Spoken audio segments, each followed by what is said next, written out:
Hi there, everybody. Welcome to another episode of Cloudbase Mayhem, and a real special one for you today, as we just had the prologue here at the X-Alps, and the main race kicks off Sunday. I thought it'd be really fun to sit down with my teammates at Salewa and do little short snippets on a whole bunch of different topics: how they're feeling, their prep, how they take care of their body during the race, and good story stuff that happens when they're exhausted, so from the past races. And so you're going to hear from Paul Guschlbauer. This is his 6th race, and of course he broke his foot skiing back in April, and but he charged hard today and he's feeling pretty good. You hear from Durogati. I think 2013 was his first, so this is his 5th. And of course he destroyed his knee in 2017, and I think he was 2nd to the top today, and then had a pretty wild ride through the prologue. But man, he's fast on the ground. And then we're going to hear from Markus Anders. This is his 2nd. He had a really good race in 2019 until he got hurt kind of late in that race. And then the great, of course, Chrigel Maurer, and his thoughts on going into his 7th with Thomas Therelo, his supporter for the first 4. And a whole bunch of great stuff there with the Eagle. And then Simon Oberrauner, who lives right here in Austria. And this will be his 3rd race. And then Tommy Friedrich, the youngest ever in the X-Alps, and got 3rd today in the prologue. So obviously one to watch, really strong, comes from the school who taught Simon Oberrauner and Paul Guschlbauer. I think when Paul competed in his first, and he was pretty young back at the time, Tommy was just 9 years old. So this was a blast. We had a lot of fun this afternoon putting this together for you, and thought it'd be really fun to drop this right before the race. So enjoy this talk with a whole bunch of the Salewa team X-Alps athletes. Didn't interview me. I'm also on the Salewa team, but there's plenty here to digest and enjoy. And the race is Sunday. Hope you're all watching. Enjoy.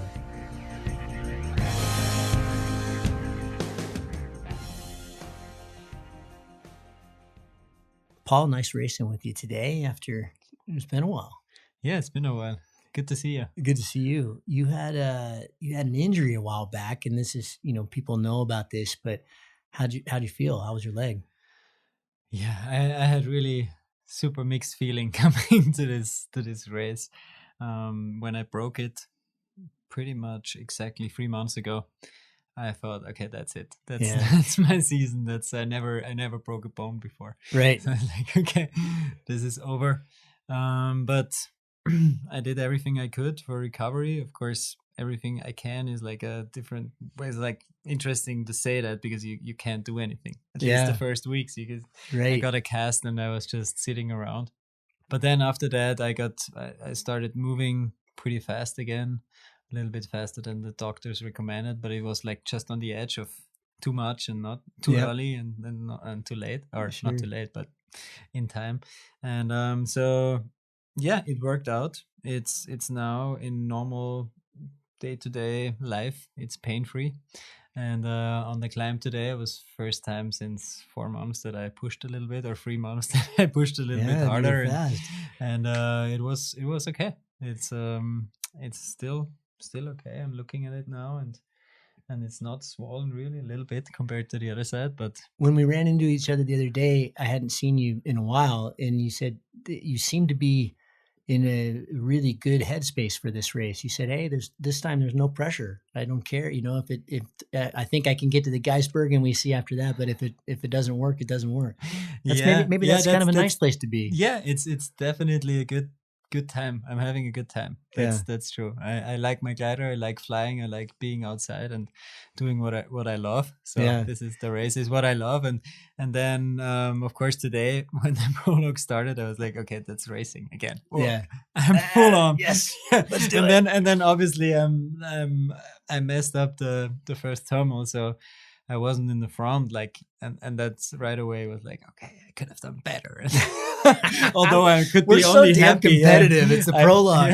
I could be only here and be happy to be in the position I came in, and that I'm here at all. Like, when you first had the accident and there was oh man, I may not be able to do this. What was that like? Because as you know, I told you I had a pretty bad crash 2.5 weeks ago, and the first thing that went through my head was, oh, there's no way I'm not going to be ready for the race. And it was kind of a strange sensation. On one hand, I just thought, well, who cares? I'm alive, and I'm okay. I'll recover from this. But was that kind of hard? Yeah, when I remember the situation right now, I can remember it pretty clear. And I knew that I was falling down. I was like thinking, does it hurt? Does it hurt? Yeah, it hurts. It hurts. That would be really bad if it's broken. That would mess up my whole thing. And what am I gonna do? And I still have those thoughts in my head. And honestly, I was never thinking of not doing the race. I was always like, okay, it's still 3 months. Work. Somehow it will work. I mean, my body always heals fast, so it's gonna work. Yeah, it's gonna you're work. Still young, and well, I'm also getting older. But there are super young guys around here that are performing really well, so the pressure is rising for the old guys. Well, we're gonna talk later on to Thomas and Simon, and we were laughing on the way up to do the photo shoot the other day that their combined age is my age. Yeah. I was at the Red Bull X-Alps first time. He was 9 years old. Oh my God! And I was young when I did my first race. You were young, yeah. Oh my God, that's ridiculous. Yeah. Well, so you had the injury, but one of the questions I wanted to ask you was just how did you change your preparation this year? I mean, obviously with the injury, you just had to work around that, but I know you were working with Thomas Therlo, as I have been as well. But is this your sixth time in the race? Yeah. Just wondering if, from the last one, 2019, if there was a big, okay, this is something I'm going to do differently in anything, physical, emotional. Well, there have been so many things that changed. Like I got a kid now. Yeah, that's a big so one. I had to deal with that. Yeah, as well. In general, life changes when you get older. Sure. I feel like I'm getting like growing up a little bit. Yeah. So slowly. Of course, things changed, and what changed mostly for me, or what the general feeling that I have is like things have to be becoming more professional, like more focused. Okay. Like everything I do, I need to set a time for it and do it, and then do the other things, and then like be more organized, because there's just too many things I'm doing right now. Just a lot. So I was actually, after the last race, I was thinking to be really focused on it, like to set goals, like to go to the training and do that and that and that. I never done it before. I was always training like I was feeling like, okay, it's a nice day, go outside. I was always training a lot. I'm not saying I wasn't training a lot, but now I was just thinking, okay, I want to do more things. I want to take care of my kid. I want to do film production. I just got a first television show that I produced myself, so I'm kind of proud of it. Yeah, that was really cool, and also a lot of work. And I knew that everything is possible to do it, but you need to be really structured, like well organized, and that was what I did. And I think I did really well. I had a very good preparation in the beginning, like the whole first or the second half, or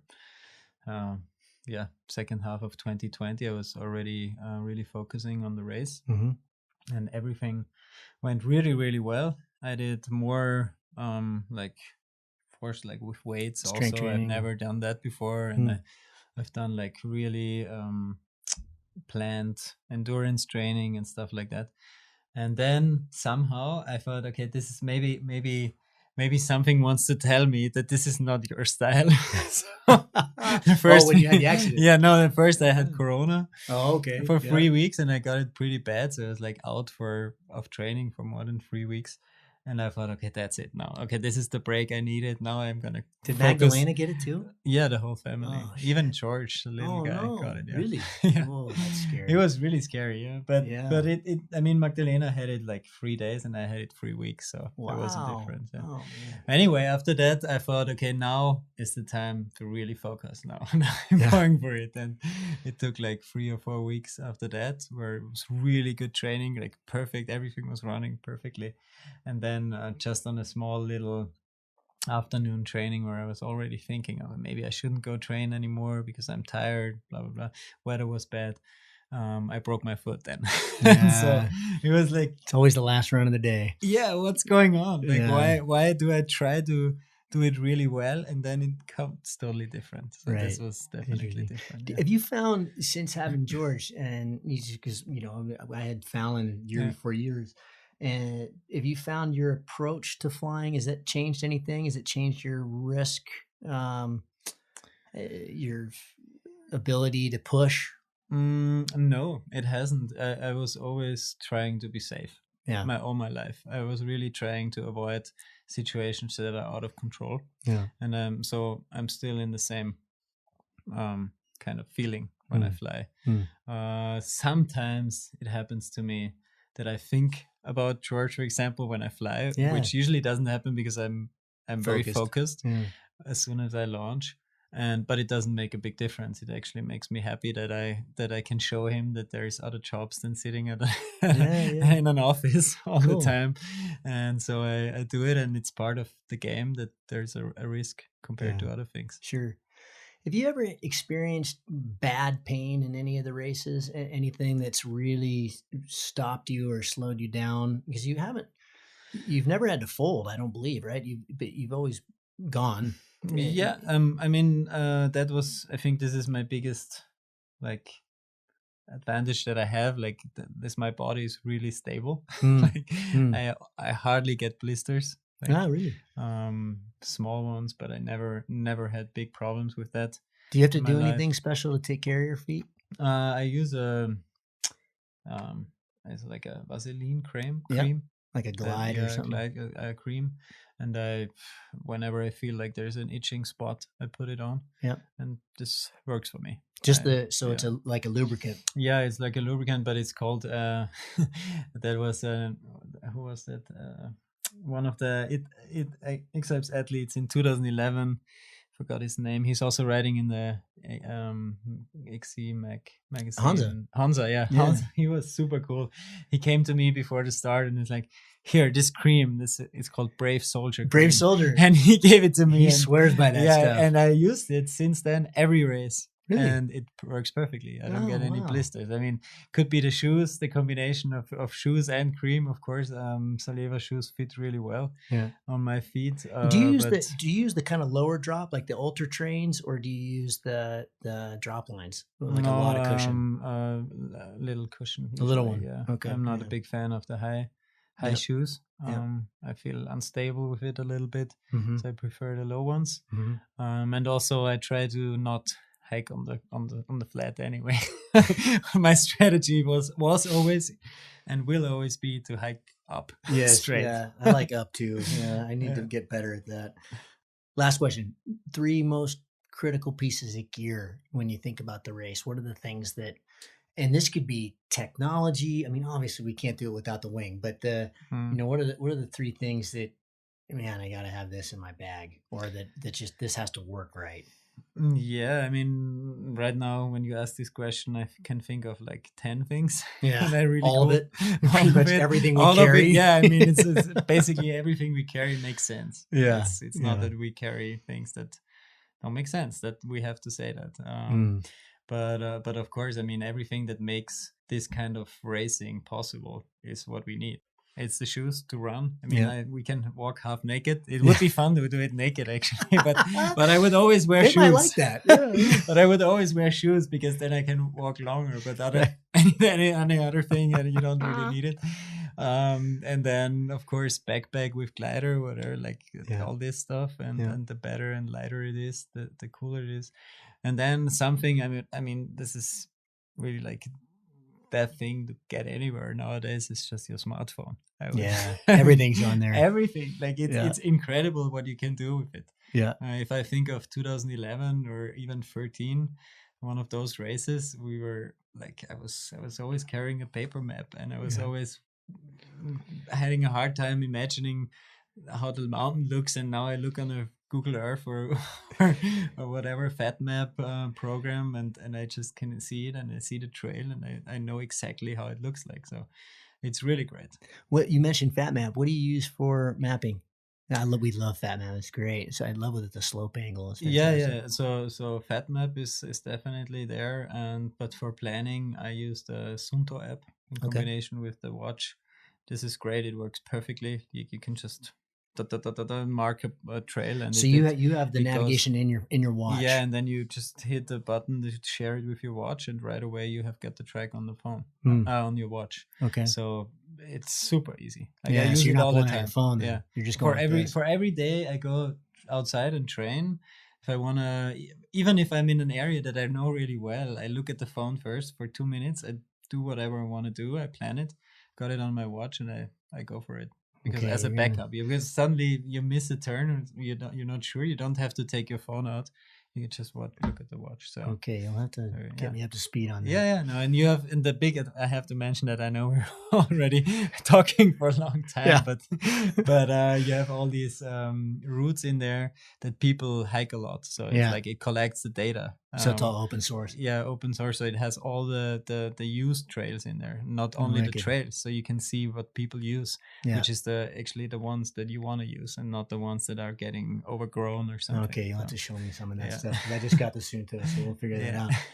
Paul, thanks, and best of luck in the race. Of course, I'm excited to be back here with you to do it again, and I can't wait to see Magdalena and George. And thanks, man. Appreciate it. Yeah, it's really cool to do it in person. It is. We have finally never done that. Yes, finally. Cool. Thanks. Thanks, bud. Aaron, fun racing with you today. You had a little bit of an epic. Yeah, it was. Basically everything which could go wrong, it went. Good to get that out of the way now. It's good to get that out of the way now in the prologue. Yeah, in a way, yes. But to see the positive things of today's race, it was that since very long I was not doing a kind of vertical race, because for me the first hike up, it was like a running competition, which in the end it was. And I had really fun, and my knee was good, and I came up there a second, and I felt really strong, and I was happy to be second because I want to have Maxime in front of me to take off. So everything was really, really nice, and the bad thing start once I took off, because normally this was for me like the easy part. Yeah. Because it's like a normal paragliding competition where I'm used to be normally good. Yeah. But there I mean, it probably was a mix of, today I can say a bit unluck, because I took off and Maxime was thermaling on a weak thermal. So for me it was clear, okay, it works. Yeah. So I took off and it was nothing for me. So Chrigel and the two other guys, which took off a minute after me or something like that, they got this weak thermal, and me was the one not getting. Just a bad timing. So basically I landed 100 meter or 150 meter below the takeoff. Then I hike up again. I took off again. Then I catch the thermal. I was in a little gaggle with you. Yeah. And there I was flying quite good. When you left with Nicola, for me, I was climbing in a good, I had like 2.5 meter. I was not thinking it was good to go. That's why it wasn't good to go. That was a bad move to go. That was stupid. Yeah, well, it's stupid. You can't say, but the point was above us was building the cloud. Yeah. And I saw it, and where you was going, it wasn't cloud. No cloud. Yeah. For me, it was a good idea to make maximum altitude as long it keep 2 meter, and as long when it becomes less than 2, I started. And then it was a bit below the cloud I had. So when I arrived on the other side, I was higher than you. I could control you. Yeah. But then it happened the next bad thing. So I did the turning point because in my eyes I did it. But actually, when I was going to the goal and I was 4 kilometer on 2,000 something meter, they told me that I don't have done the second turning point. Right. So then I fly back to the second, I fly back to the third, and then I fly in the goal. So basically I did the prologue twice. It's just good practice, Aaron. It's good. These 50-meter cylinders have got to stop. My God, we say that every year to Christoph. And anyway, I mean, 3 meters, they say it's out. Really? Yeah. Oh, man. That's quite... That's pretty tight. Yeah. Oh, but shoot. what? Whatever. It's just a prologue. It doesn't matter. It's the warm-up. Aaron, I wanted to ask you and I have this habit of spending some time together early on in the race. In 2015, you and I were at Aschau, and we walked down off the top with some others. And we had a nice little flight across the Inn Valley. I don't know if you remember, you've done so many races, but you and I both had a lot of foot problems in 2015. I remember there was a video of you like ripping the bottom of your feet off at one point. It was hot. Remember those first 3 days of the race were really hot and just humid. And I'm wondering if you, from that experience, how do you take care of your feet now? Because I know it takes people out of the race every time. Blisters. I have really bad feet. I have really struggled with blisters, and I know some people just don't. Well, I try many things in the last years, and especially in the last 2 years. Not only because of the X-Alps, but in general because, I mean, I like to be in the mountain and I spend there a lot of time. I have some complicated feet because I was ski racing and till I was 18, and I have on the behind part of the feet like an over bone, so it's like bunions and I mean, who was skiing with lunge ski boots knows what I'm talking about. Yeah, I used to. Yep. So because of this, I get always some problem, and I have really to work to find solution. And in the end, the best option I find, because I try, of course, the compete blister free. How they call this? The patches. Yeah. And those are not bad, but the problem is if you get trouble below them, you can't take it off, because when you take it off, you will really take off your skin. Yeah. So this I find quite quickly out that it's not such a good solution, at least for me. So then I was trying with many different kind of cream, but basically fat creams, which works, but still not the best for me, because once you have a cream, it's fat and you will sweat and you will have more humidity. Yeah. So what I do, if you will see in the race, for me, if we meet, I have Borotalco, this white powder. Yeah. And I use this every hour. I put this because it's lubricant. So wait, you take your shoes and socks off and put it on your feet every hour? Yeah. Well, it's quite easy. I open the sock and I put it in. I have like... it's like a talcum powder? Yeah. Talcum powder. And so that keeps your feet dry? Exactly. But at the same time, it's a lubricant. Okay. Actually, in the bike race on dry, they use it on the chain. Okay. It's I've heard about this. It does like a Vaselina cream, but it's dry. And that's, for me, the best solution. And of course, if I can, every 1.5 hours doing this, then I'm going without problem. And this is one part. The other part, what I do on shoes, I work on shoes as on the ski boots shoes. So I warm with the guys who does it professionally. I warm the shoes like the ski boots. And I make always the mark, the places I have trouble. And then we press it out. So exactly like the same you do for ski boots, Sure. I do in each of the shoes I use. And there are shoes which goes better, other which after 10, 20 trainings goes back, but then you can do it again. So yeah, the combination of all those things give me now quite good result. How many shoes do you have for the race? Yeah, I have many. Yeah, I have really many. I think, my main shoes are 15, plus I have another 10 pair of shoes. So it's 25 shoes. Yeah, I tell people this and they go, wait, what? And yeah, that's what you need. Yeah, well. So you're switching them out constantly. You're constantly switching them out. Yeah, it depends really on the hike. If I hike steep, if I hike in the flat, on which speed. Basically, with my knee, I don't plan to run at all. Yeah. But it's a big difference if you go in the flat and you walk and you hike. I use you walk or you run. So I use different shoes for 6-7 kilometer an hour or 10 kilometer an hour. And those shoes that you got there are really thin. Are you going? Is that thin? Are you going with kind of no padding or very little padding with all your shoes and like a no drop shoe, or do you have? I have for vertical, so like steep stuff. I use not cushioning shoes or very little. And for walking in the flat, like 6 to 7 k's an hour, I also don't use much cushioning. And if I will have to run, then I use cushioning. Oh, okay. So switch them out. Because the point is, when you have when you walk and you have your backpack, what happens if you have a very cushioning shoes like a Hoka, for example, or a Nike?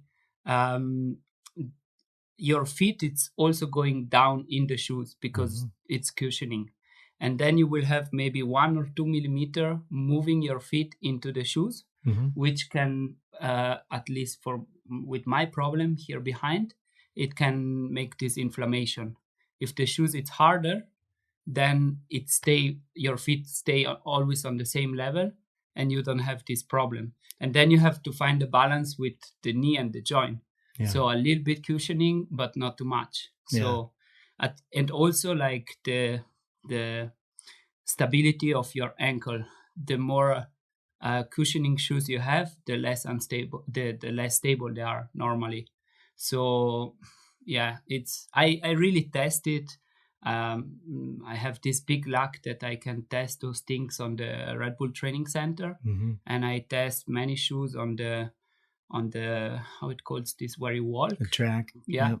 And then we the treadmill. Yeah, the treadmill, and there you can measure how long stay your feet on the ground, how it's the rolling, if it's going inside, outside, and you can find out which shoes fit the best for you.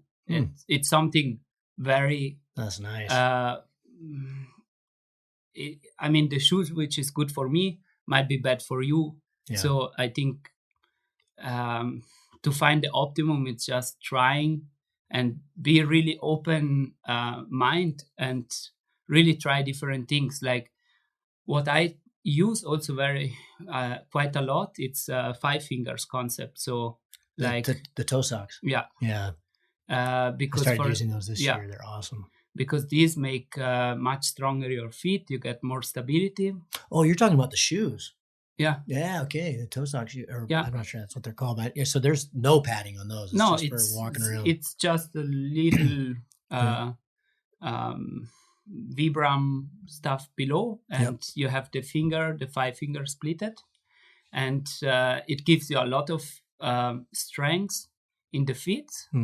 They recommend you to use it as a training instrument. So you don't take them and you go for a 10Ks. Yeah. You go for 20 minutes, 1 hour, 1.5, and little by little your feet get used. But it was very interesting, this story, to tell you that when I have my very bad time on the knee, I was using, in my head was, okay, I have knee pain, I should use big cushioning shoes to reduce the impact. And interesting wise, I start to use the 5-finger, so barred foot shoes basically, and I had less pain.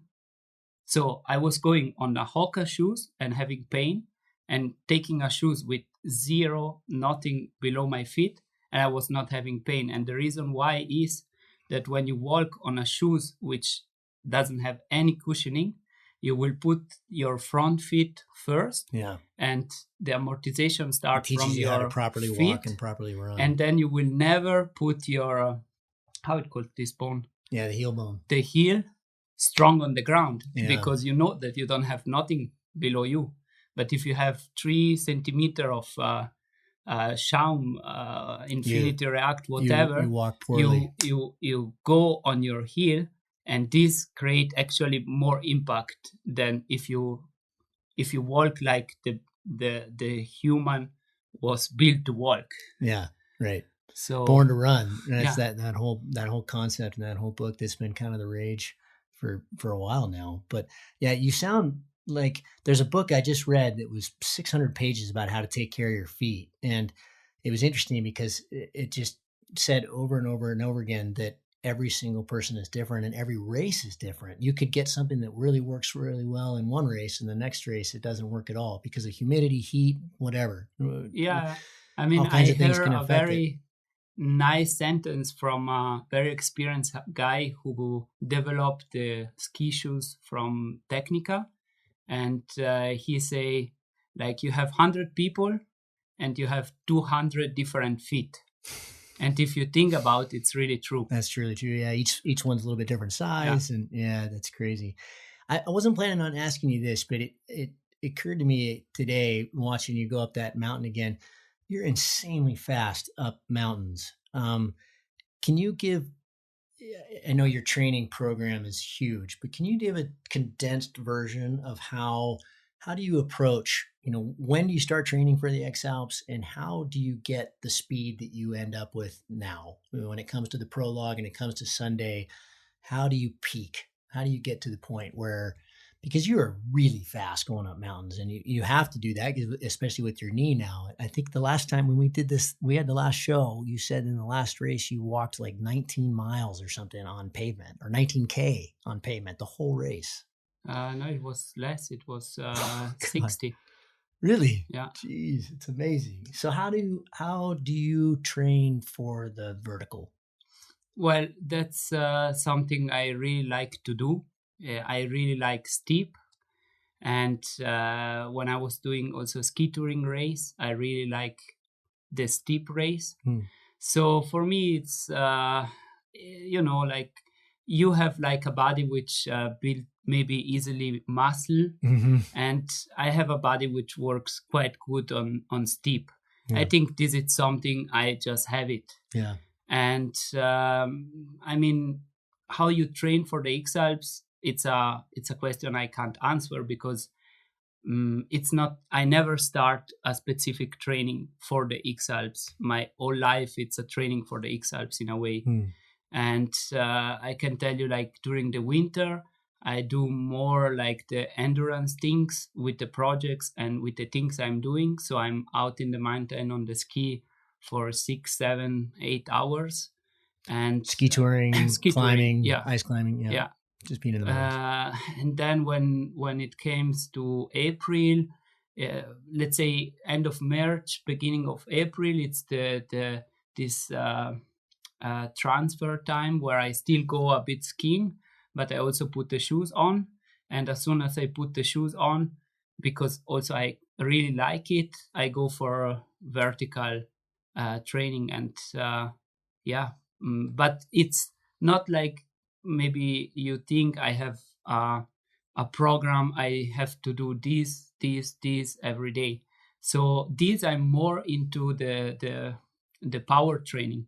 On the power training, I have my plan, and I do 4 to 5 training a week, lifting weight. And do you have a specific trainer? Or I know you have the Red Bull X-Alps Training Center, which we all go to get tested at. It's an awesome facility. But do you also work with a trainer too? Yeah. I have basically on the training center of Red Bull, there is a trainer which follow me and many other athletes too.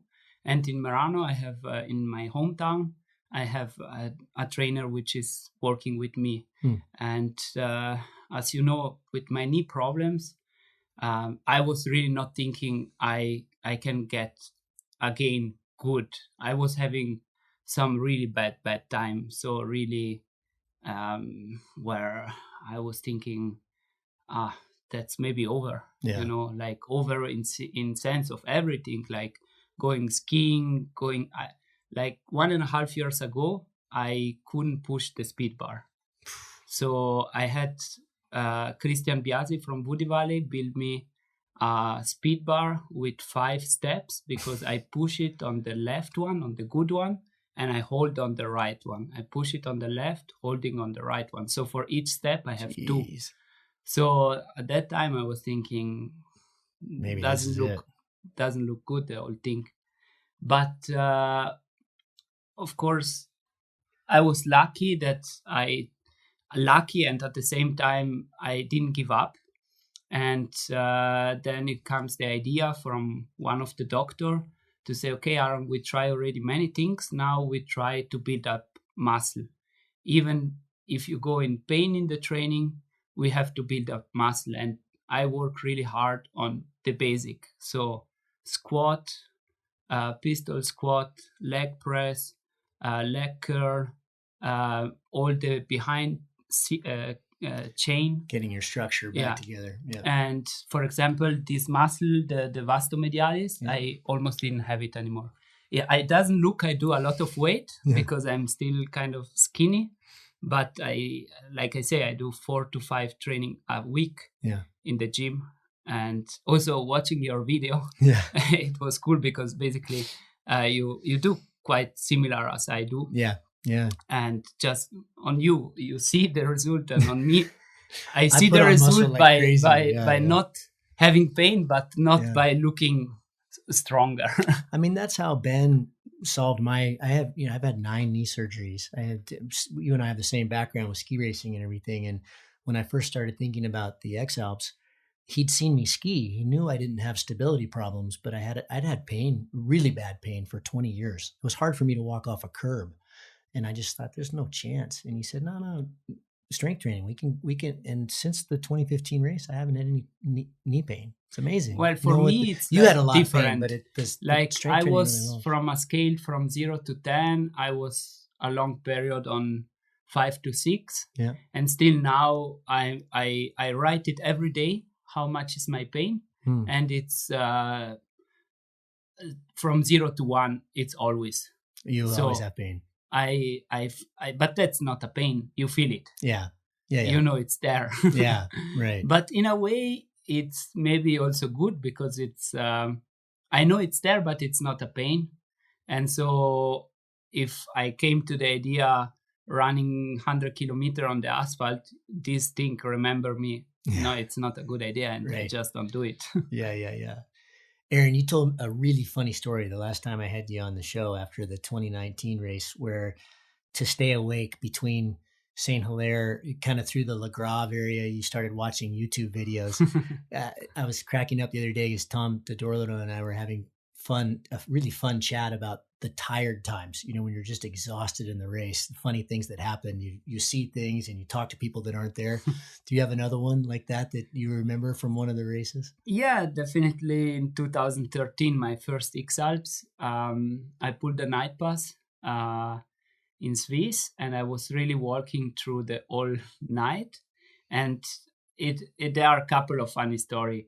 So first, during the night pass, I'm walking basically on a pass, I think the Alpen Pass, and I start to see some light, maybe down in the valley 200 meters, some fire, and this fire was moving, and I was walking alone at the time. I did the whole X-Alps alone. I didn't have a supporter which was walking with me. So it was, 1 o'clock, and I start to think, what the fuck? It has to be some Satan crew, And I get really scared. thinking, what these guys, they have to be some satanic group in my eyes. How do I get through?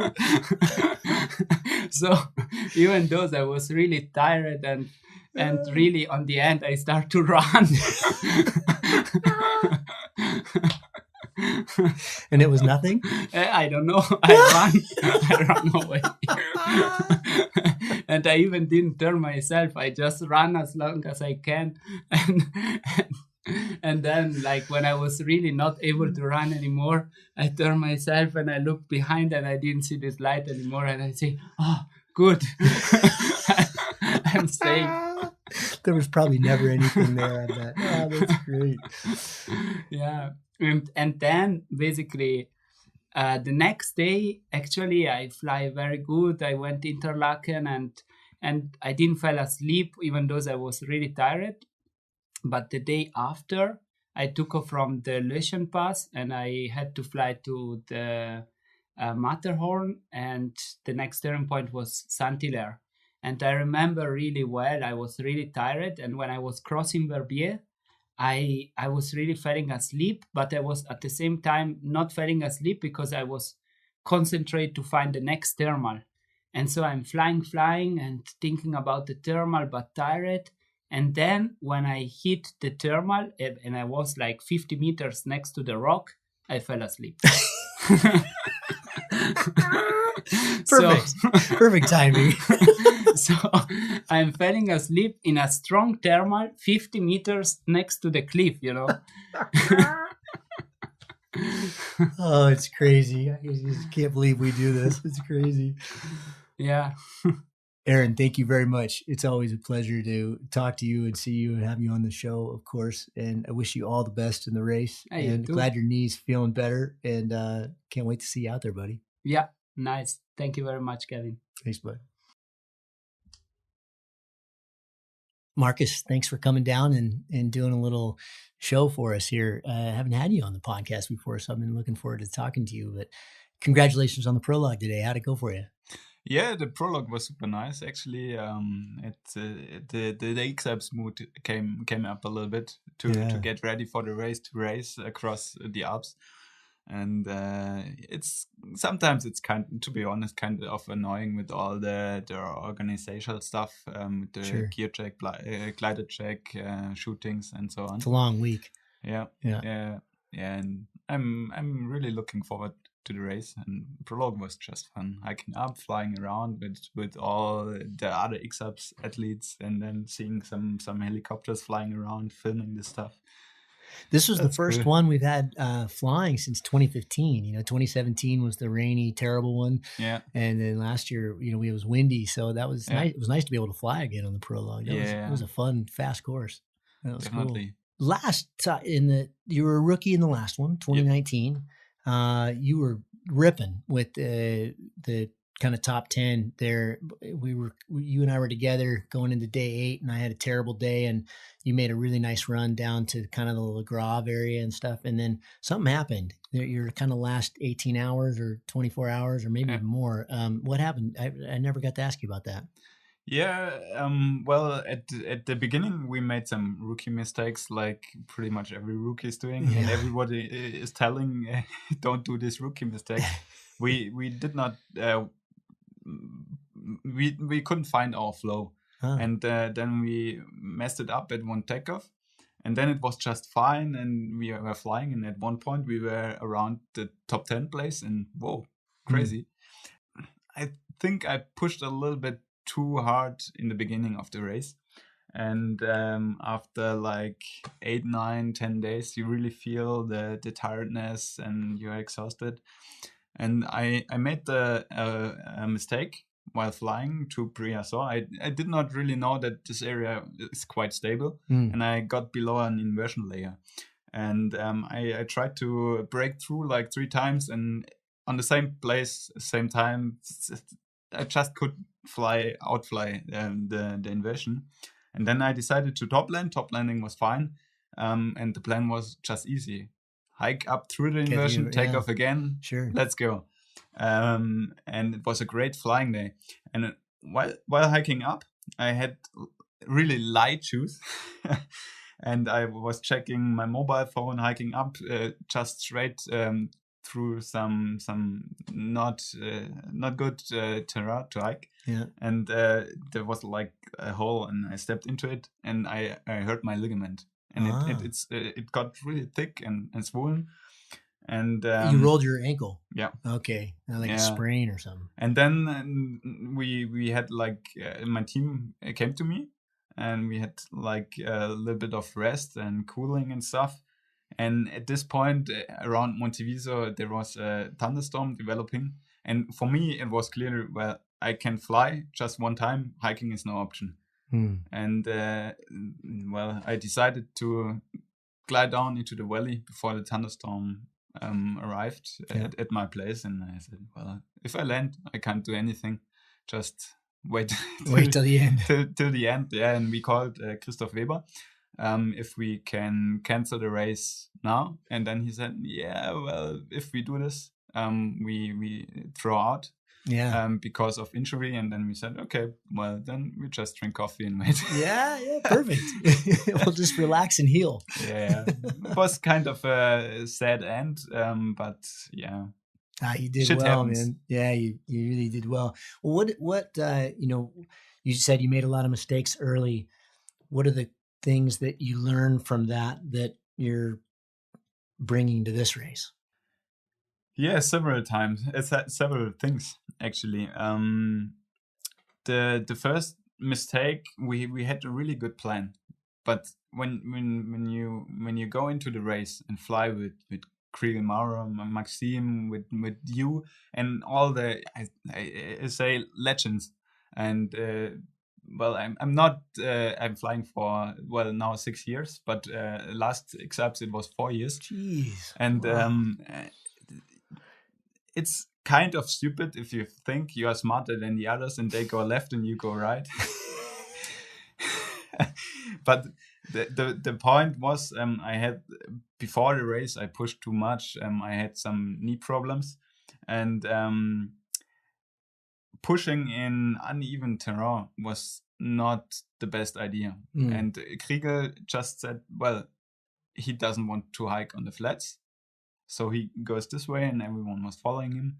And we actually had the plan to glide to Chrigel and Golling and just hike, and would be much more efficient and better for my knee. And then hike on steep terrain, no track.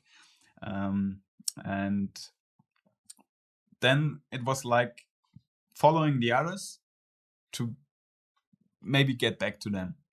And we kind of missed one takeoff, and I saw like 10-15 gliders flying above me, and I took off like 3 times, top landed again because the right here at St. Johann. Yeah, day 2. Yeah, and you passed me and you took off out of some bushes, and then I said, hey, why we don't go up there?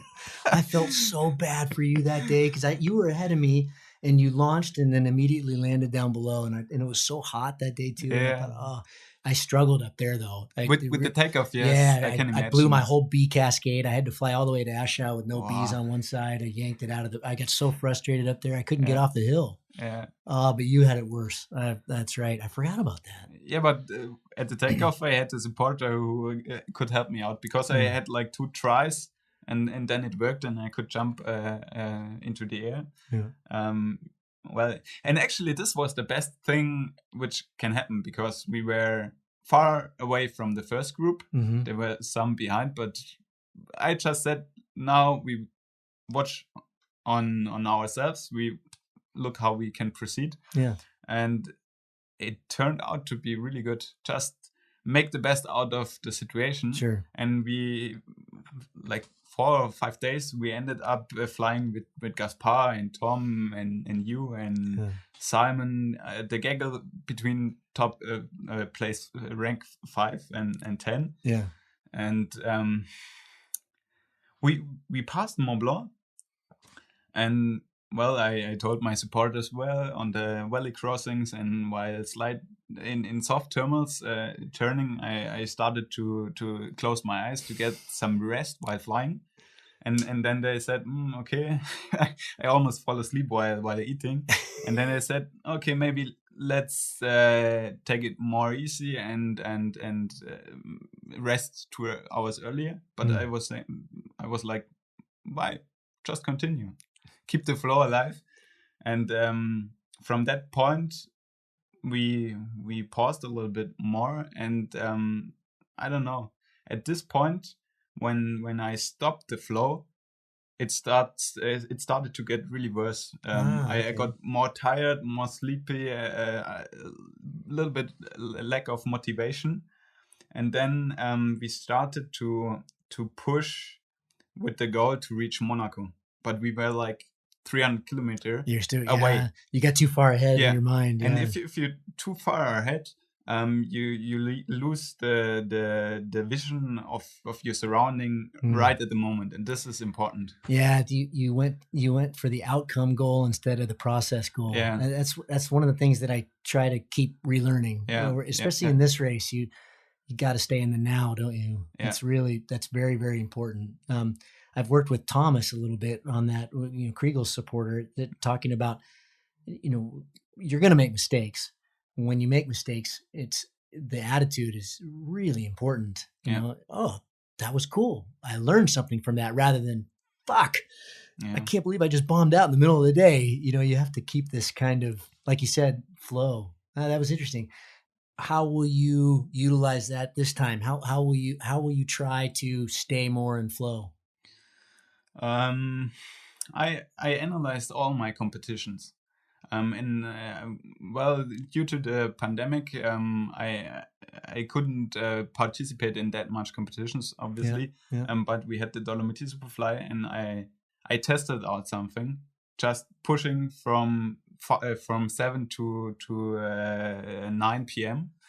All day, because it's a much shorter race than the X-Alps. Sure. And the learning was, if I push really hard and I focus just on going straight, I lost the freedom of the flying.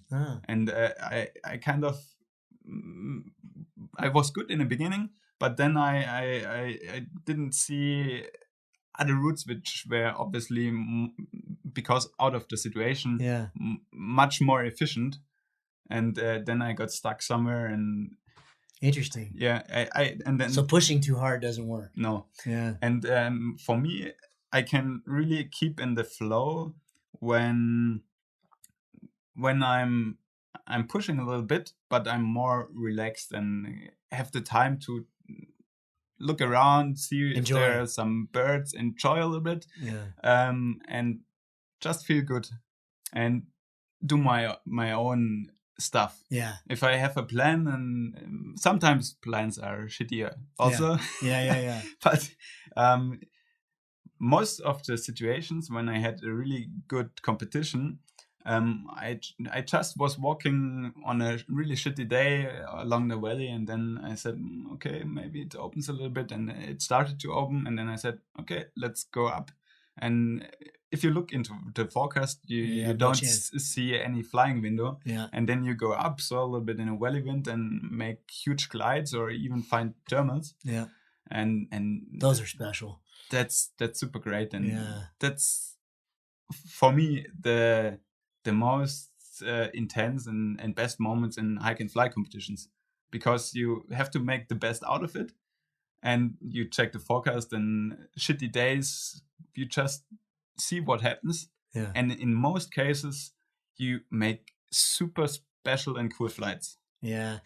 That's a great segue. So last question is, what's the one thing, if you could pick one thing, that drove you to apply again this time? What was that when you thought, okay, July 1st, it's open, it's time to apply? What was the one thing that made, okay, I got to do it again? I thought a lot about applying again. I think the most important fact was, for the first time, I did not really know what I will expect during the race. How long? 2 weeks. It's huge. Yeah. How to deal with the time and all that stuff.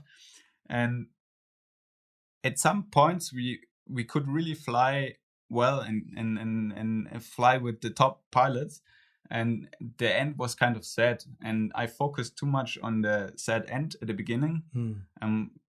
I almost fell like into some kind of depression because I was just focusing on the sad end. Yeah. But overall, it was just a cool experience and adventure with my team.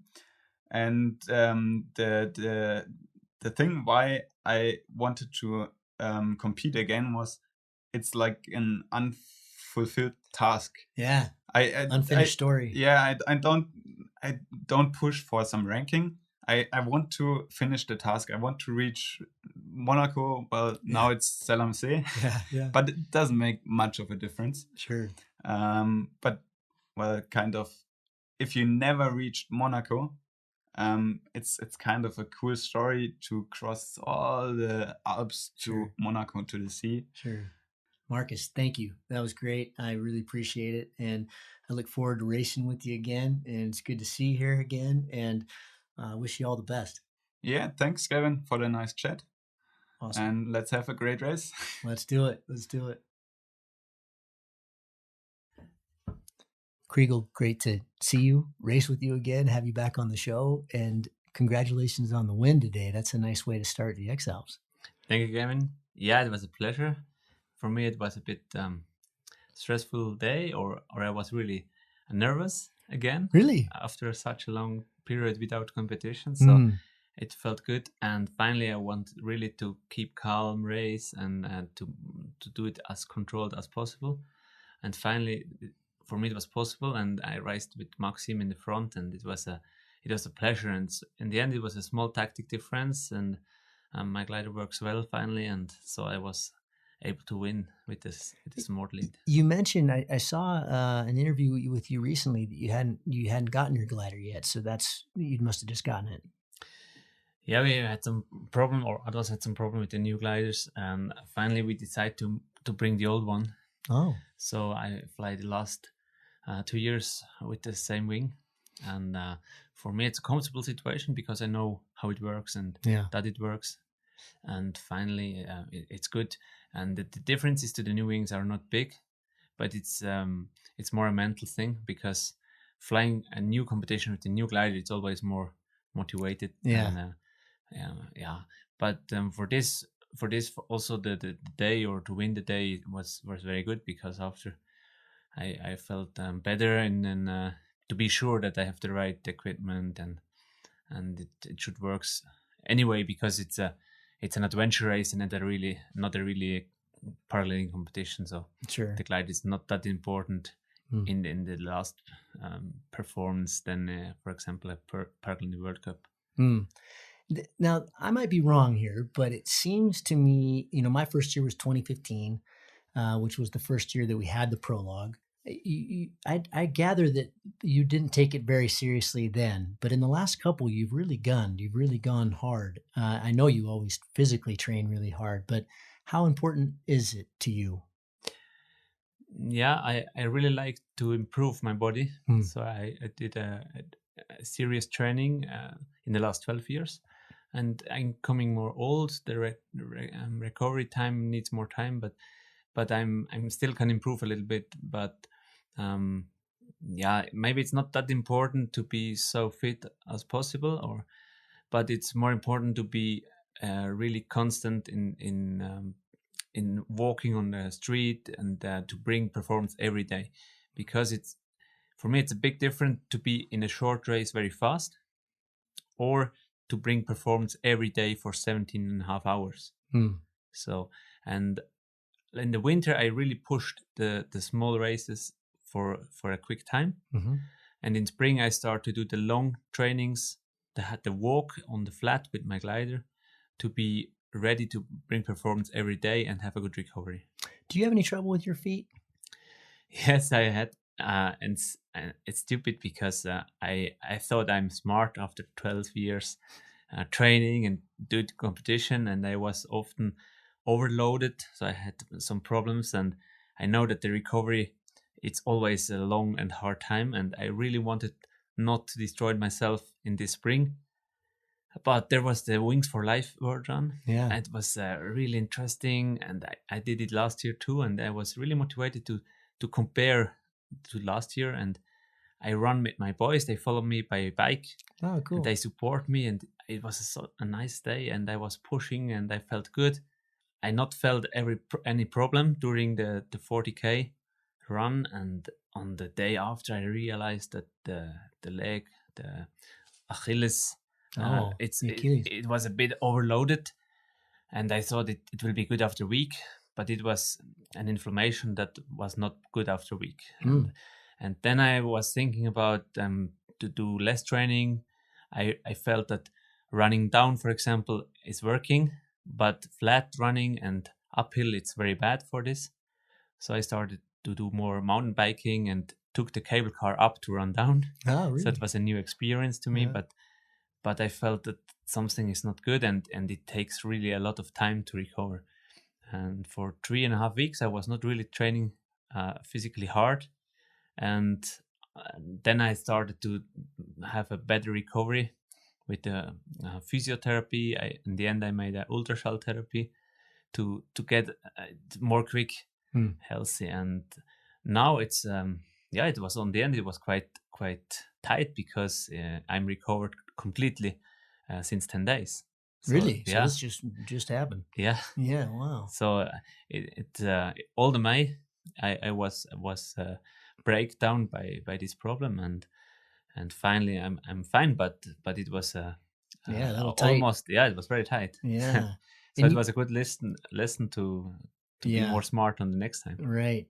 And do you have any trouble? Steve Bramfit did it. You guys did a big walk this winter, and he did a little write up about. And I was really excited to read it, and there wasn't much detail about how you prevent blisters. Do you have a special way that you take care of your feet? Yes. I know that it's really important that the socks and your inlets in the shoes and your shoes fits together.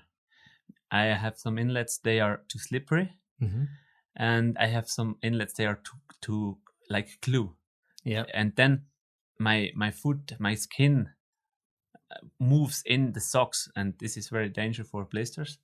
And if the socks slippers on the inlet, then it's also bad. So that this plays together, it's very important. When you say inlet, the insole. The insole, yeah. Okay, yeah. Gotcha. And I have different shoes. My wife told me I have 27 shoes. Yeah, about the same. It's a bit special, but I'm really know that the shoes are very important. Yeah. And in generally, I tested all shoes in the flat on the road. Yeah. On the trails, it's not that important. Then on the road. And then it's important to train on the flat, on a little bit climbing and a little bit downhill. Yeah. And everything it's in the grass or in the off-road, it's less important. But the flat, it's sometimes a problem for my feet. And finally, I also do, I put on Vaseline on my feet, and not when it's a problem. I do it generally. Okay. So every day, the Vaseline maybe works for 4 or 5 hours, and then I have to put it on again. Okay. And what I also do is, while walking on the flat, I change my shoes every 15-20K. Yeah. So it's not that I can walk differently, but that my feet are loaded differently. Yeah. And also the insole in the different shoes are different, and so I have. For this race, I bring 6 different shoes for road and trail. Okay. And then also mountain shoes. Yeah. For sure, if we go really in the snow. Yeah.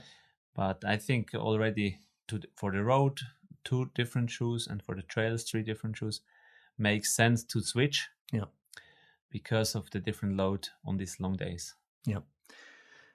What's the hardest thing you found in your 6 races and the X-Alps, and then you do all the other ones too, to take care of? What's the thing is there been a needling little, you had the knee injury in 2017, I think, but is there been any overuse injuries or anything that's just, God, this thing's back?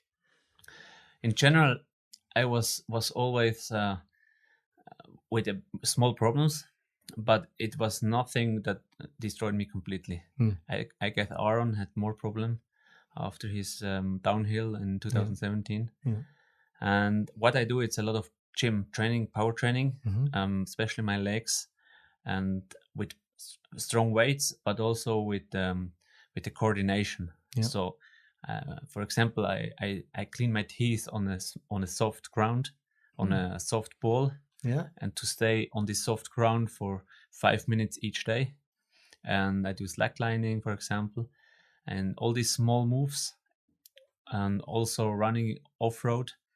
For sure, it gives a good foot and leg stability, ankle strength, and exactly.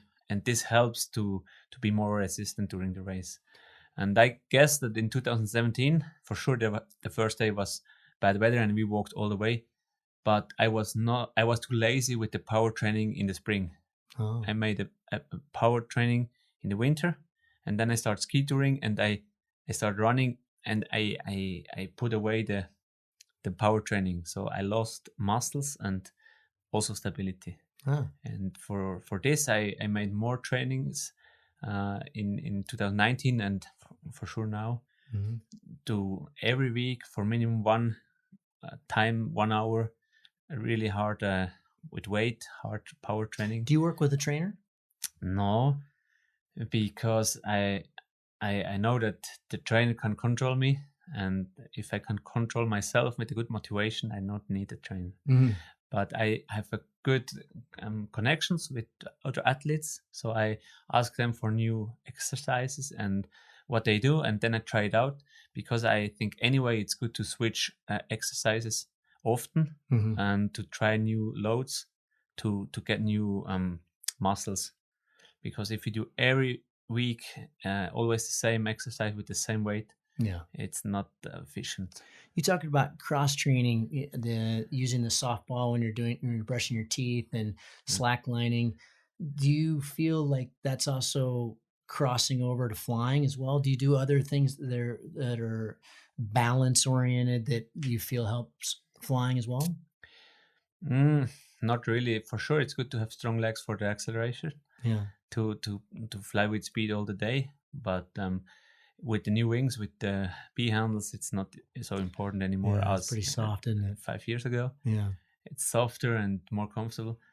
But in general, it's good to be physically ready to do the long flights, because the concentration can be longer on the how to fly or where to fly, instead of this thinking about the tiredness and fly with speed. I guess. What part of the course do you think is going to be the toughest? Is it you've been? I've heard you be a little, quite vocal that it obviously it can be pretty fast. They're taking us. A lot of the route is some pretty fast terrain. In your neck of the woods down the Rhone, with good weather. But what do you think? What's the part or parts of the course that trouble you most? Yeah, for us, we say we have 3 heights. So that low level is the roads in rain. And it's very easy to calculate and to walk. And the high level is the alpine, where you can go up above the tree line and then you fly. And the biggest trouble we see in the medium layer, which is often in the forest, hills, windy, and no takeoffs and no landings. And for this, we see that the leg from Lermoos until the Switzerland Santis turn point, it's often in this area with the mid layer. And then it's really difficult to have straight lines to walk, and often on the hills no takeoffs, and you have really to know where to go.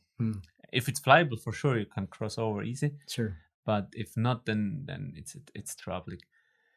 And for me, it's also a new area. We never was so north of the Alps in crossing towards Switzerland, and I know this area a bit, but also that there is a stable breeze from the north come in every day, and it makes the flight more difficult. Sure. And after, for sure, it's it's high alpine and more easy if we have good weather. Otherwise, it's hard to walk for sure with the up and downs. And then the south is, or the west part around Mont Blanc. It's the question about the weather, because if it's flyable, it's 1 hour and done, and if not, it's 1 day. Yeah. So there was some discussions about this 1,200K to do it in 10 days. Yes, it's an average of my speed over the last 6 editions, but in these editions, the turn point wasn't so difficult than now. Yeah. So now the weather have to be better than the average in the past. And we had good weather. Yeah. I remember 2007, Alex Hofer walked to the snow in the Furka Pass, and the supporter cars with the summer wheels was not following. So it's if happened this year, for sure 12 days it's not enough. Yeah. Right. But the most interesting part for sure, it's after the Mont Blanc, because you can choose different ways. Yeah. And the ways are not easy to switch. So if you choose one way, for example, the south, you have to stay south of the Alps. Yeah. If you go north back to Valais, you have to stay there, and you have a extra way to do, because it's a longer way, but it's highway. If it's flyable, I guess it's faster to do it the extra way. And I'm really happy to do this part, because I think it could be fascinating. You could have, I mean, there's 5 main ways to get through, and more. So it's 245K from the Mont Blanc to the Piz Palu, and in a good day we can do it in 1 day. Yeah, because it's all downwind. Downwind, I hope. Yeah. And I'm specially focused on the last part of the race. Okay. To come from Meran, Kronplatz back to the goal. Mm-hmm. Because I think if you are tired and you are so close from the goal, you have to know exactly what to do. For sure, the area, it's easy, but actually 1 week before we are there, it's quite a lot of snow. Yeah, it's very snowy this year. It's snowy, and depends on which time on a day you arrive and which cloud base you have. And the worst case for sure is to fly into the valley in the evening with a low base. Yeah. Then you have to land on a place where you don't know what the snow it's doing. And I know that that with the running shoes you can be stuck in a meter of snow. Yeah. For post-holing hell in the summer, isothermic. And it can be miserable. I really be careful with these situations. Yeah, for sure. Because it's not, until now I did 6 races, and almost every race was always pushing. And on this race with the snow, it can be happen that it's not about pushing, it's about safety. Yeah, pulling back a little to bit. arrive in goal. Yeah. There's some potential overhanging hazards out there. Yeah. I mean that in general. Yeah. That's true. I was talking to Thomas this morning, and your team is back to the original. It's just you and him. I understand you have a media guy in the Land Rover, but what does it feel like to be back with your guy? That's got to be really exciting. Yeah, he is back in the race. We never stopped our partnership, but I'm very happy that he said last summer that he's interested to do the X-Alps again, and that he will take time for this. For sure, it's the preparation time. We spend a lot of time, and now these 3 weeks for him, it's really expensive for sure. Yeah, but it's also good to think about the future to improve our skills by the normal process, but also by doing the daily life over the 2 years between the X-Alps. So it's not only about doing the race again together, it's also working on us in generally. Yeah. And he said the decision to go with the really small team, you've just got the small van and the 2. Remember, you and I talked about this the last time, that the race has gotten so fast and the teams have gotten so much faster that to do it just with one, which is what you preferred back when you did the first couple, is maybe just too much. It's just too much on the supporter to handle. So I'm curious, what was your decision this time? Was it more driven by Thomas? Was it more driven by you? And the decision to really just go with the one supporter? I felt that one car with two supporters, it's a good combination because they can help each other for driving, for the logistic and everything, and having two cars for sure it's a good option, but it helps only on some parts. Yeah. And the other, I would say 80%, the second car, the more people, it's not useful, and it have to be really in a good balance, that they are not too lazy or that they keep up the motivation all these 2 weeks, because it's not the holiday. Yeah. It's not the pleasure. It's after 1 week it starts to be hard. Yeah. And for this we had a long talk with different people, and for me it makes more sense to keep the team small but efficient. Yeah. So I know that I'm often have maybe some grams or kilograms more with me to be safe instead of having support. But in the other hand, it not makes me much slower. So it makes me slower for 1%. Yeah. Some minutes. Right. But it's not the problem for more days. Right. And more hours. Yeah. This I would say. And generally there is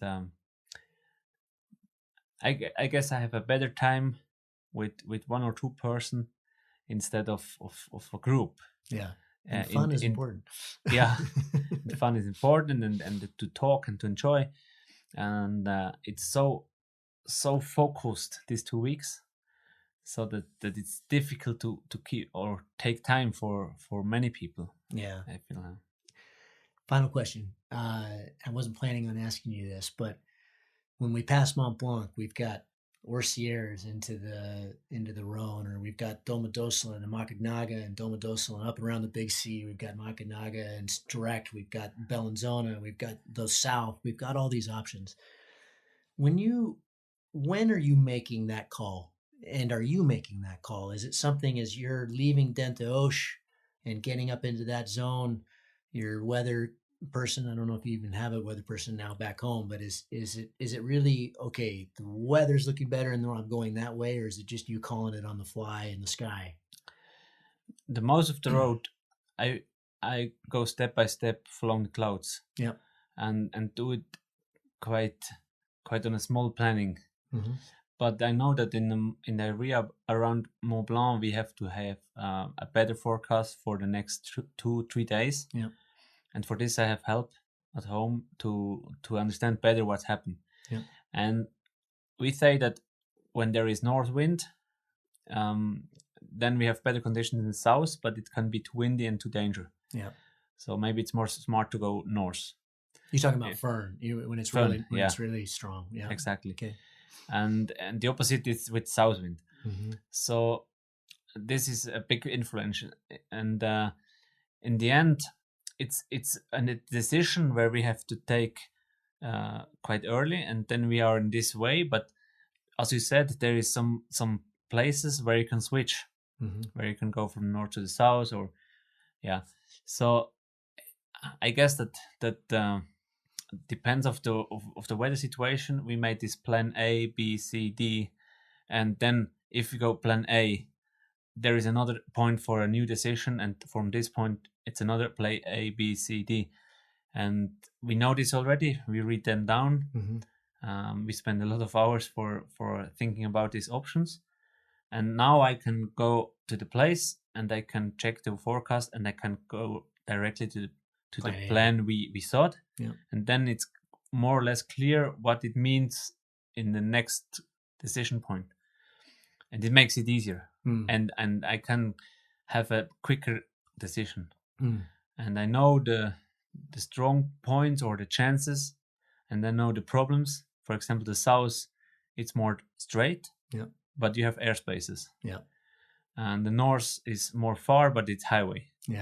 And finally I did all the time small steps until the point, and if it was really not clear, I followed my stomach. for what whatever feels right. Yeah, it was the same in 2017. I made the turn point Matterhorn, and then it was straight to the south, and we could go west through France and east through Italy. Italy, they say it's a no-go because not flyable so much, and the French part was more long, but on this time it was really not clear how good the conditions would be in the next 2 days, and I didn't know what to do, and I glide down from this high col, on the backside of Zermatt to the south, and I top landed because I wanted to understand better what's happened, and I called to my Meteo guy, and he says, maybe it's 50-50. And on the end, I started and I flew, and then I had to decide Aosta or Ivrea. And then there was a storm coming towards Aosta, and I felt, okay, this is now a no-go, so you have to go left in the sun. And this was the decision. Easy. And finally I landed, and I know now to go back to France, it's an extra work. So keep going. Right. And finally it was working. I'm not sure if it was fast or not, but at this time, in this place, it was for me easy to decide because of the storm they come. So, and often I don't know exactly what to do. On the end, I followed the easiest way. Yeah. Chrigel, thank you. Always such a pleasure. And thank you for being so open and sharing of all your knowledge, and terrific win today. Congratulations. And I can't wait to do this again with you. Thanks. Thanks so much, and look forward to racing with you on Sunday. Yeah, I'm very happy. And for me, it's also nice to see that you are here every 2 years and that you keep up the motivation. And I mean, for us, I give you something to look forward to. Yeah. You're 50. Often people or journalists ask what you do after when you're not able to fly anymore, and I say, it's another 20 years that I would fly. And Augie, it's 61, so I will do this for a long time. Yeah, the next guests are Simon and Thomas, and combined they're my age. Yeah, they are so young. They're so young. Thomas did well today. He did great. He flew really fast, really well. That was fantastic to see. No, it's cool. I'm very happy to start a new adventure. Everybody knows, or everybody not knows, but they give me the feeling that I will win for sure. But I told them, no, it's a new race, it's a new challenge. Things happen, and you have to go so careful. And not only for 1-2 days, it's for that's all day until the goal, and it's got to stay really healthy for a long time. It's a really bigger challenge than a competition. Sure. And I think nobody understands. No, I don't think so. I think it's very hard to understand. I wasn't going to ask you any more questions, but let me ask you one more. After 6 wins, do you still see this as you'll do 5 more, 10 more? Will you just keep doing it as long as it's interesting and challenging? Yeah, I say as long my body not doing too much problems, and as long I feel a good motivation, as long I like it to do, because in this hike and fly sport, I really do only what I like to do. And I like to work with persons, with companies, for sponsors. I like to do the media work as well, because I can share the good feelings, the motivation. And I think the most important for all the people on the world is to have a goal, to feel the motivation, to be happy, and also to reach a goal, to feel the good feeling. And yes, why not to do it again and again, because I can learn in the training and in the preparation time so much. And in the race, it's so intense, but also good. For sure, it's painful and not so. I know that they are not all days just funny days. But in generally, I think I'm happy after. And I'm proud to look back and see what we did. And for this, I go for the pain. You're very inspiring. Thank you, Chrigel, and good luck. Have fun. Be safe, and see you in Zelmsee. Yes, it's a long way, but it's a long way. Sure. We hope. Short, yeah. Simon, great to have you on the show. I've been actually meaning to get you on for a real show, and we will do that at some point because I've been really impressed with your skyrocket improvement and your last 2 X-Alps. You've done really well in this race. But thanks for coming on the Mayhem and sharing a little bit of your time. How'd it go today? Well, yeah, thank you for doing the podcast with me. How did it go today? Today was, I have to say, I feel very good. Yeah. And it was a nice race. I really enjoyed it. Cool. And I think that's probably the best that could happen. I didn't make my first flight, my first attempt, you know. When did you have a bad cycle? Were you one of those that had to land? Such a bad cycle. You know, it's so hard. You see the people like Chrigel, Tommy, Maxime, Benoit making it work. Got a nice bubble. And I was like, yeah, I'm gonna join there. No way. Yeah. I just couldn't. And the cycle was over and I had to land again, woke up again, and it was Aaron so had hot. to do the and, same. Yeah, It was hot today, man. It's brutal. crazy, yeah. But then it worked out great. Good. And I had a really good feeling under my wing. And yeah, everything was nice. I got into a flow. And therefore I knew I have nothing to win now, but everything to lose if I bomb out or something like this. Don't walk. No more walking. Yeah. 25K course, I can fly this. Yeah. Cool. And so easy flying, and yeah, I'm happy with that. So I can sleep half an hour more on Monday. There you go. That's not bad either. Yeah. Hey, you gotta look at all the optimistic sides of these things, don't you? You've done really well in this race. You're quite young. I think you just had your 30th birthday. Yeah. Congratulations. And but yeah, you've done really well. You seem to have the right approach. I've seen a bunch of your interviews. You're always really happy and stoked, and you seem like quite an opportunist. What, if anything, are you changing this time around? What have you learned from the last 2 that, and not necessarily to place better, you've placed really well, but just to, I don't know, do something different in a different way? For me, the approach always was to make this an adventure and make it like I'm allowed to take part and I can part. I don't have to. So that was always the focus. And when I first participated, and then the race started, and it was like all gone, and it was like, okay, yeah. Oh, sorry. Okay. And I was like, okay, full speed and flying in conditions where I shouldn't have been flown. And then I landed, and then I realized that, and I wanted to quit. I said, okay, that's not good. But then, you kind of had a coming to Jesus kind of moment. Yeah, kind of. Whoa, wait a minute, that's not the plan. That wasn't. Yeah. Okay.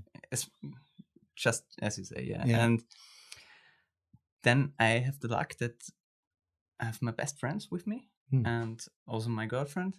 And then we said, okay, now let's just walk a little bit and talk about it. We even collect some mushrooms on the way. Yeah, 2017. And then was like, okay, let's do it easy.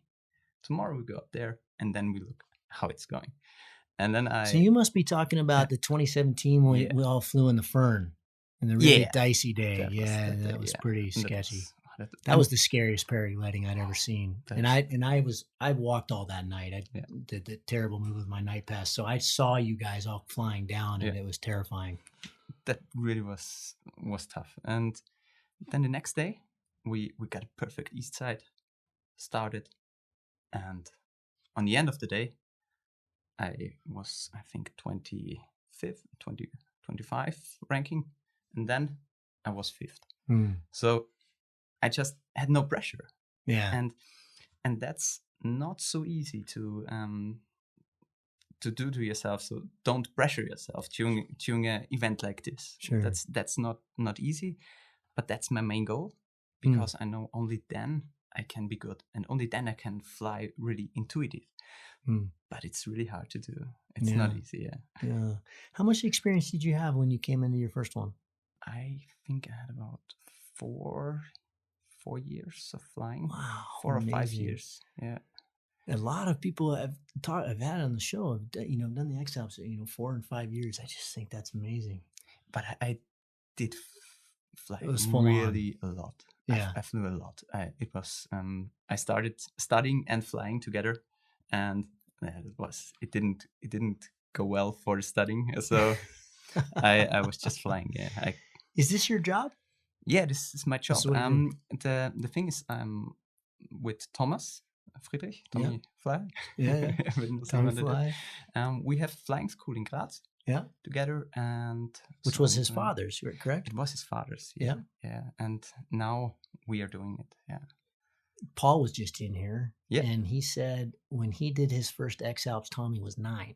Yeah, that's and Paul right. was pretty young when he did his first. It's kind of funny because we all are about 10 years or one generation each. And when I did my first flight from the high hill, like 400 meters altitude difference, Tommy was there, and I think 1 week later he did his first flight. Really? There, and he was like super tiny little guy, and but you could tell that he has a very good feeling for the wing because he's doing all his life. He's just been around it since the beginning. Yeah, I'm so jealous of that. That's so awesome. Me too. Okay, last 2 races, going into this one, what have you found physically is the hardest thing to deal with? It depends. If the weather is good, I mean, then the physical part is not that hard, but then you just keep pushing harder because you have more energy. The road is very hard, but maybe not the hardest thing. I think the hardest part is mentally. You just have to stay positive, and if you do wrong decisions, you have to prepare yourself for that. To have a plan if something bad happens, like you bomb out on a super day, and when you're pissed off, then nothing works. Yeah. And yeah, that's really hard. That's really hard. Yeah. It's really hard. It's easy to say you won't get pissed off, but it's really hard. It's kind of a tough question. I asked this one with one other. Everything we have, it's a super light race. Every ounce matters. So I know that everything in our bag is obviously, we wouldn't take it if it wasn't really important. But what are the 3 kind of pieces of gear that you think, that one's key? So do you mean except of the flying equipment? Yeah, I mean, we all have the flying equipment. Yeah. So that's, I think it would be fair to say, okay, you got to have the right wing. Yeah, we all very much love our wing. But no, I'm thinking more little stuff that most people maybe aren't thinking about. The stuff that is maybe more mundane in the generalized, but for us, it's actually really pretty key. Okay, there are some things like I need the right shoes, for example, for flying, because not every shoe is perfect for the accelerator, and that kind of have to stick together. Yeah. And then maybe if you want to go out of the cocoon, the profile gets stuck or something and so the shoes are important for me for flying. And of walking, course, clothing and walking, of course. Yeah, that's. Do you go with like a low drop suit? Not much cushion, a lot of cushion. Do you have different ones for doing different things? Yeah, I change a lot on the road. Yeah, because every time I feel okay, now the shoe was maybe a little bit too soft, I change to a more without cushioning, and so I think there's the more you change, the better. Yeah. For me, so I have different. My feet gets different rub points and wear areas. Yeah, sure. So, but I have one thing always. I have one pair of shoes with me that are new. I know the shoe, but it's always like a good thing for me. So like not a surprise, but. A sweet thing for like me. A little treat. A little treat, yeah. A little treat for me. When I have this shoe, then okay, it's like the cushioning is perfect and nice. And I normally don't have problems with blisters. Yeah, really. Oh, you're lucky. Yeah, I have a lot of problems with my feet, but I think I've sorted it out after going into the fourth race. Last question. When they opened up the application period this time, so July 1st, I think, what was the one thing that was, I have to do this race again? What was the overriding, yes, I'm going to apply again, I'm going to do it again? What was the reason why? I guess it was the overall feeling when I stood there in Monaco. And my family joined me. So my parents were down there, my whole team, and we made it to that float, Yeah. And that was, we all on the beach, and you're just happy, Yeah. And it's such a relief to be there. And I thought about that, but I also thought about the tough things, because I was very ill at the race 2019, but we kind of pushed everything through, and I was so amazed what was possible. Let's see what 21 brings, and that was the drive. It was. In some ways, I mean, I love this course way more than going to Monaco. I think it's going to be a lot more fun and staying in the mountains and stuff. Sure. But in some ways, we're also lucky that we've been there, and it's I feel for those that are new or that haven't, because it's quite cool getting, crossing the Alps and ending at the ocean. That is quite neat. But God, that's a terrible place. The hot 100%. And the concrete and the oh my God! But it's really tough. Yeah, miserable down there. But Simon, thank you, and nice race today, and good luck, of course. And be safe, be healthy, and let's have some fun.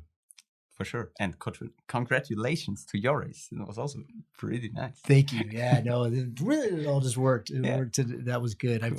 I've had a rough, we've talked about that already on the show, but I had a pretty bad crash about 2.5 weeks ago, and I heard that. It was pretty beat up. And so today was kind of the first day where I was starting to feel healthy again. So it was just in time. Okay. Perfect. Perfect. Thank you. Okay.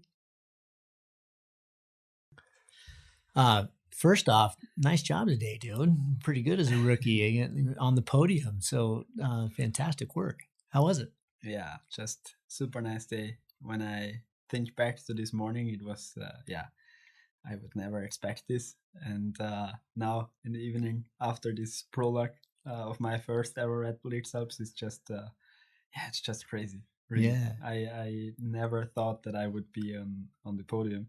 And it was a nice battle in the end with Benoit, but I was a bit higher and a bit faster, and then it was good, and I could manage to get on the podium. Yeah, it's fantastic, crazy.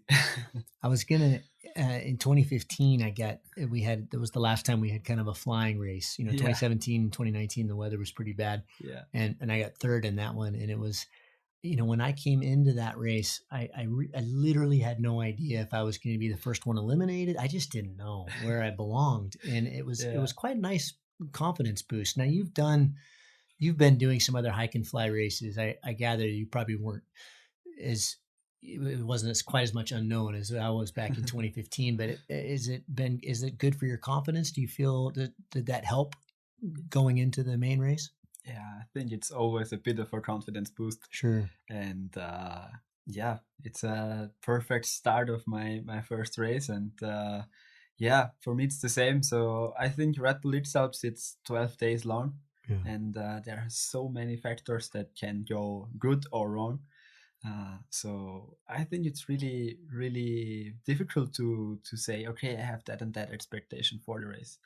I think it's really important to just go there and give your best, and at the end of every day you see where you are and what you have done right or wrong.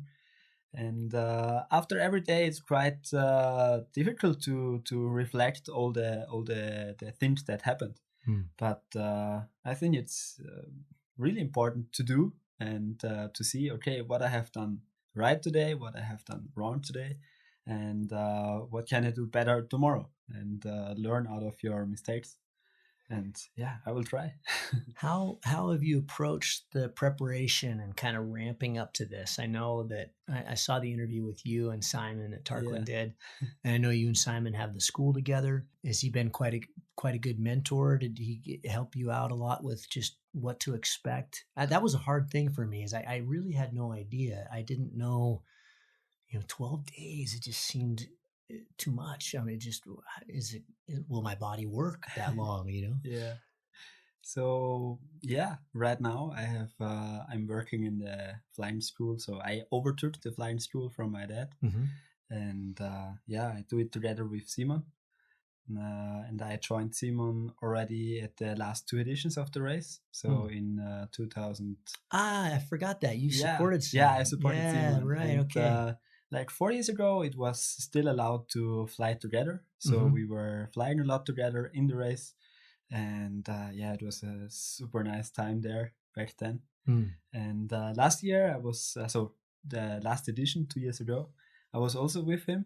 It was not allowed to fly together anymore. Yeah. But I was still going up to the mountain with him. Then he took off and I flew as well a bit.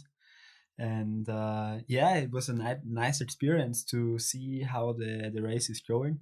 And I can remember when I was here at the race for the first time. It was when I was a little child. And I was there it was the prologue on Schafberg. Okay. It was in Fuschl. Yeah. And I was there with my dad on the prologue. Oh, in 2015. Yeah. I was also flying there, and I had a Skyward Chili. Yeah, with with a light harness, and I was also hiking up there, and it was like all the super good X-Alps athletes, So you've been around this your whole life. Yeah, it was the first time I was really into the race. Yeah, and I was following the race since I was a little child, really. So since Paul was there for the first time, and Paul was also in our flying school, and. Yeah. When he came for the first time in our flying school, he said, okay, he wants to do X-Alps. And he was just a beginner, and everyone laughed at him. Yeah. And then some years later, he started at the race. And since then, I was always following the race and said, okay, I want to go there. I want to do this also. And what does it feel like to be here? Yeah, I mean, can you even articulate it? You're here. You got third in the prologue. It's pretty hard to realize it. So I came here, and it's like, okay, now you're an athlete, and all the people around me are, it's how cool is this? Now you're here as an athlete, and I said, yeah, I'm here as an athlete. Sure. I didn't realize it yet. And then today there was the prologue, and I was flying, and it was just I also didn't realize that, okay, now I'm in third position. What's going on? How did this work? How does this work? It was like super nice. Yeah, just crazy. I can't realize it. Tommy, your dad was very famous in this sport. He had the school for a long time. Your dad taught Paul and Simon, and very sadly passed last year. I'm sorry, but if he was here, what do you think he'd say to you? Not about today, but going into this race. What advice would he give you? Yeah. So he was always the person that. When I had something really special, he was the first person I called, and I said, yeah, fuck, I did this, and it's like, so excited for you. He was my flying teacher, and I started flying because of him. Wow. And he was really always the person. If it was a good news or bad news, I was always called him and said, yeah, hey, I did this and I did this, and for sure, he would have been the first person that I would call today after the race. Awesome. They would have been here, but what advice do you think he'd have for you? What advice? What advice? Yeah, it's just, as your dad, he's got all this experience. He's had the school. You've done well in the prologue. What would he say as a, hey, Tommy, on Sunday, here's what you need to do? Yeah. So. In the end, I think he was a person that I think he never showed it like this. So super nice. You did this super nice, or you did this super good. It was always like, yeah, you did good, but inside he was really super with me, you know. Thrilled. Yeah, he was super thrilled and super happy for me and with me. But to the outside, it was just or not to the outside. So to the outside, to other people, it was always like he was super proud, and everyone told it to me also. But to me, it was always like, yeah, you did good, but that's okay, not too much. Yeah. But yeah, not too much praise. Not too much. Yeah, I'm a dad. I get that. Yeah, I'm a dad. It's not too much, but you did good. Yeah, good. You just third. Yeah, maybe you should win. I love it. No, it's not like this. He was also proud, but but he was never like, okay, it's super nice, it's so good. Right. Not overdo it, but just the perfect balance. You mentioned it. Cool. You mentioned it's quite hard to set kind of correct expectations when you don't really know what you're getting into or what it's even all about totally. But what are your expectations? What are your expectations and what are your fears about the race?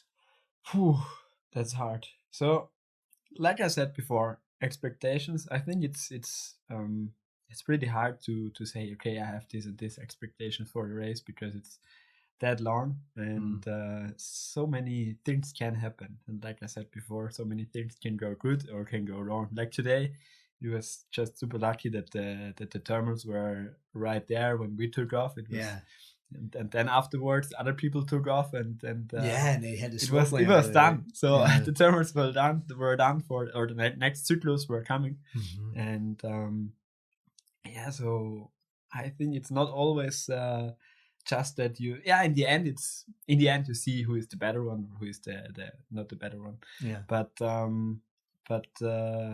for some moments maybe you need luck too. So it's sometimes something work out, and for another one it don't work out. So you fly there and the terminal is there, and you climb up, and another one came there and or come there, and the terminal is gone. So sure. So you need a bit of luck, but in the end my expectation or my goal for the race is for sure to get to the goal in Zell-am-See, but also to just give my best, and I will try to give my best and keep up the good vibes. I think that's the most important thing. Stay happy. Yeah, that's always my motto in life. Also, just stay happy. It's not so. I think it's not possible to like always be happy. Yeah. But because if you're always happy, there is no happy or no bad anymore. Right. But you lose perspective. Yeah. But there's no time or the life is too short for bad vibes. So just try to stay happy and the good times will come again. like the song. Yeah, like the song. Yeah.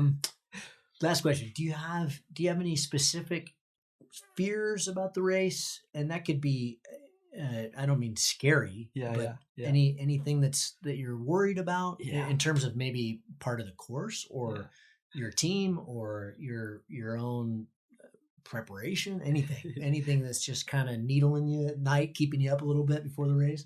So one big fear is for sure are the airspaces and the no landing zones. There are so many, and it's every year it's getting more difficult with the airspaces, and not only on the X-Alps route. It's like always where you fly. It's they're getting more and more airspaces, but at the X-Alps it's a disaster if you go into one, and it can be over. You just don't realize that you're in, and then the race is over for you. So do you have the side view? Do you use Fly Sky High by any chance, or do you use XC Track? I use XC Track. Yeah. Does it have the side view? Do you know what I'm talking about? This saves me. I try to tell everybody about this. Yeah. This saves me in this race. So the side view is, you got your map page there. Yeah. And this has the airspace. So see like where we are. So this has the ceiling. Yeah. And your predictor line. Okay. So, that right there is the warning? the no hunting zones here. Yeah. So if you're on that line, it'll show us just you can't go through there. Okay. So you'll see it there, like we normally do. But this side view for me, say coming out of the Geisberg and it steps up, right? Yeah. Oh man, it makes it so nice. Yeah, and I know a lot of people that have hit because of that. That's good. I have to look for. It's a nice thing to have. Or free tip. But because there's a lot of airspace. Yeah, sure. And it can really destroy your race. Yeah. So it's super hard. Easy way to take yourself right out of flow. Yeah, that's it. Yeah, that's it. So so it's really difficult because you practice it in the preparation. You fly and because we don't have any airspace at home. Yeah, we have. Yeah, you have it. We literally have no airspace where I fly. That's nice. Well, it's lovely, but when my first race, I was petrified of the airspace, and now because of that, it has really helped. Yeah. If I had to do it just on the Flymaster, no way, I can't do it. Yeah. And it's not because I just don't know the Flymaster that well, but I have to have it visually like that, where I can see it and kind of understand it. Because now I struggle with airspace. Sure. Yeah. That's cool.